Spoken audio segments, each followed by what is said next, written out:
the NFL spreads for Week 7, JR. Let's go over these very quickly. I wanted to simplify, again, as much as possible. We're not going to do every game. I picked 5 games. So here are the spreads. We're going to give my take and your take on each game. I will start with you. Patriots at Jets. The Jets are getting 4 points. What do you think? I think they're going to need 10. Do you think the spread should be 10? Can I just have a one line for each one of these? No, you can't. What do you think? The Jets are going to need 10. Okay, so you're picking the Patriots. Yeah, and the whole news this morning is about Gronkowski coming back, and I think ESPN is totally overblowing that. By the way, our breaking news: Gronkowski. Not as much as they Gronkowski's back. Not as much as they overdid Tebow mania. Yeah, so that was even so worse. I mean, out of anything, this is a watered down Tebow mania. Like, the Patriots would beat the Jets normally, and then with Gronkowski, I think add the 6 points. Keeping up with the Saints, who I don't have think that's crazy. I'm just saying, Keeping up with the Saints and then outlasting the Saints showed me a lot. Granted, that game was at home. They're going on the road. But they're facing a Jets team that is way too inconsistent. I got to go with consistency, so I go with the Patriots as well. This is a really interesting one because it's a total toss-up. I understand the point spread, but it's a total toss-up. The Cincinnati Bengals are in Detroit. They are in Detroit at Ford Field. And the Lions, home favorites, giving 3 points. I will start with this one. The Lions are giving 3. Giving 3 points. Yeah, I feel like it could be an even spread.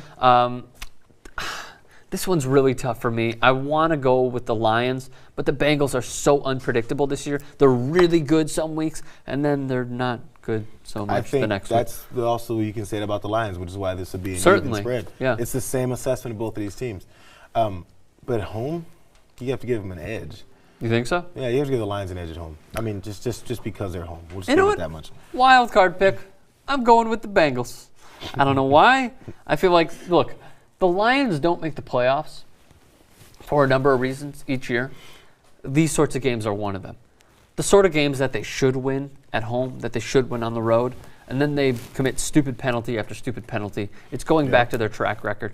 Granted, they have not commit the dumbest of penalties yet this year. They will. But I like the Lions offensively. Their secondary is questionable. Jay Cutler made them look Hall of Fame worthy a few weeks back. But these are the games that they just seem to lose instead of going to the playoffs. So I'm picking I'm picking the Bengals. So the Bears are in D.C. facing the Washington football team. The Bears are getting 1 point. I'm going to start with you. But you know what? The Bears look good, man. Do they? They don't look great, and then they fall apart in certain segments of the game. Not in the blaring aspects, which is like the start and the finish. Well, no, they're somewhere in the middle. They fall apart, and then they get it back together, but may not get it back together enough. It's one of those teams where you find holes and you're not sure where they are, and so I'll tell you where they are after your pick. So, who do you? You're going to pick the Bears? Interesting. All right, I'm going Redskins I don't know, man. I'm going to pick the Redskins for this reason. The Bears are so beaten up defensively. They have lost 2 defensive tackles, both of their starting defensive tackles in a 4-3 defense. They've lost both of them to season-ending ACL injuries. It's unfortunate because Henry Melton was given the franchise tag, and that's the rough nature of the business. He's probably going to become a free agent. Nate Collins also tore his ACL. So now they put a defensive end in a defensive tackle position, Corey Wooten, Northwestern University, of course. They're just so beaten up defensively. I can't see them. I can see them keeping up. I can't see them winning. So I'm going to pick the Redskins. Keeping up, but what is it the Redskins have done? Man, Robert Griffin III has proven that he could be a pocket passer. Even though they get down in games, those 300-yard games could certainly go down to a solid 280 if they were ahead or in the game at the time, or ahead in that game at the time. They dig themselves in holes early. They dig themselves in holes early. That's why Robert Griffin III is putting up massive numbers because they have to pass. However, the Redskins' offense has shown me a good amount. Their receivers are totally competent. Hankerson is playing well. Pierre Garçon is their number 1 option. Alfred Morris is healthy once again. And Roy Halou Jr. is also a solid running back. I see the Redskins winning. There's no hole at the beginning. They get their running game going, they'll be okay. I see the Redskins winning. The spread on this game should be 3.5, in my opinion, and I'd still take the Redskins. The Cowboys, we have 2 left. The Cowboys are in Philadelphia. The Cowboys are getting 2.5 points. They are getting 2.5 points. Road underdogs are the Dallas Cowboys. I'll start. This one will prove a lot to me about the Dallas Cowboys. And it'll also prove a lot to me about the Eagles at the same time. Because the Eagles are in dire need of a really, really good win. The Cowboys would be a great win, but it's a division game. They need it. They badly, badly need it. However, oh my goodness, I'm going to go with the Eagles. Home favorites, I'm going to go with the Eagles. Why? Don't You don't know. say it.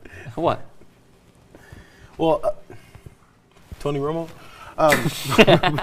he's still the starter. That argument for is the getting Cowboys. so old, man. He's still the starter for the Cowboys, right? Yeah, he is. That's why. Oh my God, I so badly want to pick the Cowboys now. You know what? I'm going to do it. I'm switching. I'm switching here on TID Sports. I'm picking the Cowboys just to spite you. This is what happens. This is why my Tony Romo argument is so consistent. No, I'm kidding. People, I know, but like, not that you did that, but like, a part of you was like, yeah, just because he dogged out Tony Romo, I like him more now. That's what people do, and they're stupid. You calling me stupid? No, you didn't do it. You wanted to, though. I badly want to. Yeah. Here's what I'm having flashbacks of: Cowboys Chargers. I could see the Cowboys blowing it. They could put up 28 points in the first half and then 3 in the second half. They put up none against the Chargers. The downside to the Eagles, at least I wasn't sure yet what their quarterback situation is. I'm still a little. Well, Nick Foles had a fantastic day against the Buccaneers, but then again, it's the Buccaneers. So we're both picking the Eagles, 2.5-point favorites. We think they win by 3. And the Broncos on the road in Indianapolis. Giving. The Peyton Manning return. The Broncos are 7-point favorites. 7-point favorites. So they have to win by 8 or more to win the bet. JR, what do you think? I'm not the bandwagon because I'm not a fan. But I'm convinced, man. Colts are gonna. The Broncos are gonna win this game, man. They're gonna win, but are they gonna win by 8? Yes. I mean, look. Really? What you have is you have the Broncos coming in town looking pretty good. I mean, everyone's looking very good. There's some people seeing dots because of the way they played against the Jacksonville. Jaguars. Jacksonville's still a professional team, so they're just a bad professional team. But I mean, look, you got Peyton Manning coming in. You have the crowd that's gonna be behind the Broncos, because they're stupid enough to put a fucking video montage and tribute to a current player that's there to beat you. Like, half the fans are going to be there with Peyton Manning jerseys on. Yeah, Peyton beat us. They're going to beat him. They're going to destroy them. Not destroy them. I said that. Do you think they win by what, I said that 10? to go over the top, but they'll cover. Maybe it'll be near. Maybe it'll be 9. I don't know. But you think they win by more than 7? Sure. If they win by 7, it's a push, obviously. Yeah, I think they'll cover. Okay, so I am going to. Ben told me about this. Granted, Ben claims that he is a degenerate gambler. He doesn't like the backdoor covers. I'm so tempted to do the backdoor cover with the Colts. There's going to be something in the air, if you want to say, with Colts fans being morons, as you like to put it. I don't think you guys are morons. There's going to be something there. I'm trying to convince myself to take the Colts, but I just can't do it. You know what? Fuck it. I'm going to take the Colts just because you picked the Broncos. And it's something too, like, and we're talking spreads and stuff. I'm the 180 of Ben. I don't gamble at all. So like the whole backdoor. No, we're doing it. I don't gamble either. We're doing this and all for that fun. stuff. Like all those terms, I don't really. No, but you absorb. understand what I said now with the backdoor cover. Yeah, but like, it's obvious. so in cutting off spreads, I'm saying like what I think the score will be, not based off of what usually happens with gambling Sure. statistics and going in that direction. Yeah, so I hear you.